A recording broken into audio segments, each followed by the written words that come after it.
सभी के लिए राधे राधे जी। कैसे हो आप? उम्मीद करते हैं आप लोग स्वस्थ होंगे, मस्त होंगे और अपनी अपनी ज़िंदगी में खुश होंगे। तो दोस्तों दोपहर के लगभग 3:30 बज रहे थे और हल्की हल्की बारिश हो रही थी और यहाँ पे रसोई में पिंकस यहाँ पे पकौड़े बनाने की तैयारी कर रही थी, क्योंकि नीरज जी की तबीयत अभी भी ठीक नहीं हुई है। तो इसी के चक्कर में उनका मन कर रहा था कि पकौड़े खाने का, रसीली सब्जी खाने का, इसलिए पिंकस पकौड़े बना रही थी और नीरज जी यहाँ पे थोड़ी सी अच्छा महसूस कर रही थी। इसी वजह से यहाँ पर नंदरू की सब्जी बनाने के लिए तैयार बैठी थी। ये देख लो दोस्तों, यहाँ पे नंदरू की सब्जी यहाँ पे काट रही हैं, क्योंकि इनको और इनकी मम्मी को नंदरू यानी कि भसीड़े की सब्जी बहुत ज़्यादा पसंद है। तो पिंकस यहाँ पे गर्मा गर्म पकौड़े बनाने में लगी हुई थी। उसे पकौड़े बनाने आते तो नहीं थे, लेकिन उल्टे सीधे जैसे भी बनेंगे वैसी कोशिश कर रही थी। तो मैंने बोला तुझे बना लेगी पकौड़े? तो बोला पापा जैसे उल्टे सीधे बनेंगे बना लूँगी, क्योंकि मम्मी का मन कर रहा है और बारिश हल्की हल्की हो रही है। और बारिश के मौसम में पकौड़े अगर मिल जाएँ तो सोने पे सुहागा हो जाता है, और वो भी रिमझिम रिमझिम जब बारिश होती है उस पर उसका आनंद ही कुछ अलग होता है।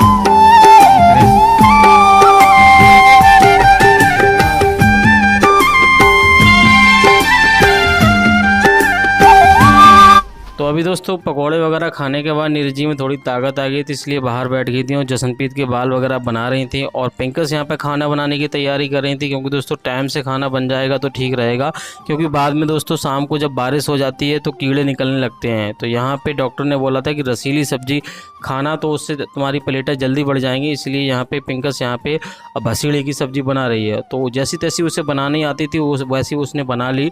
और उसके बाद हम आ गए थे गाय का दूध निकालने के लिए, क्योंकि दोस्तों अकेले मैं दूध निकाल नहीं पाता हूँ, क्योंकि दोस्तों मुझे उसकी टांगें बांध कर खड़ा होना पड़ता है और नीरज जी यहाँ पे दूध निकालती हैं। तो जैसे तैसे आती हैं और आराम से धीरे धीरे दूध निकालती हैं। और दूध निकालने के बाद तुरंत हम आ गए घर पर। पिंकस ने बोला मम्मी तुम रोटियां बेल दो, मैं यहाँ पे सेक लूँगी, क्योंकि मुझ पे गोल रोटी बेलती नहीं है। तो यहाँ पे नीरज जी रोटी बेलने में लग गई और पिंकस यहाँ पे गर्मा गर्म रोटी सेकने लगी, क्योंकि दोस्तों सभी को भूख लग रही थी। और जल्दी यहाँ पे मैं खाना खाने के लिए बैठ गया, क्योंकि दोस्तों मुझे बहुत ज़्यादा भूख लग रही थी। तो मैंने कहा चलो ठीक है, तुम रोटी बेल रही हो, जब तक रोटी बेल रही तब तक मैं थोड़ा बहुत खा लेता हूँ। और जसनप्रीत और मैं यहाँ पे खाना खाने के लिए बैठ गए, क्योंकि दोस्तों खाना टाइम से जैसे मान लो साथ साथ खाते रहो तो पता चलता है कितनी रोटी बनती है, नहीं तो ज़्यादा रोटी बन जाती हैं तो फेंकनी पड़ती हैं। और वैसे भी तबीयत ठीक नहीं है तो ज़्यादा रोटी बनेगी तो दिक्कत हो जाएगी। तो खाना सारा बनने के बाद फिर नीरज जी भी खाना खाने के लिए बैठ गए। मैं तो चला गया छत पे, क्योंकि बहुत ज़्यादा गर्मी पड़ रही थी, क्योंकि बारिश होने के बाद क्या तो ठंडक ज़्यादा होती है, गर्मी ज़्यादा होती है।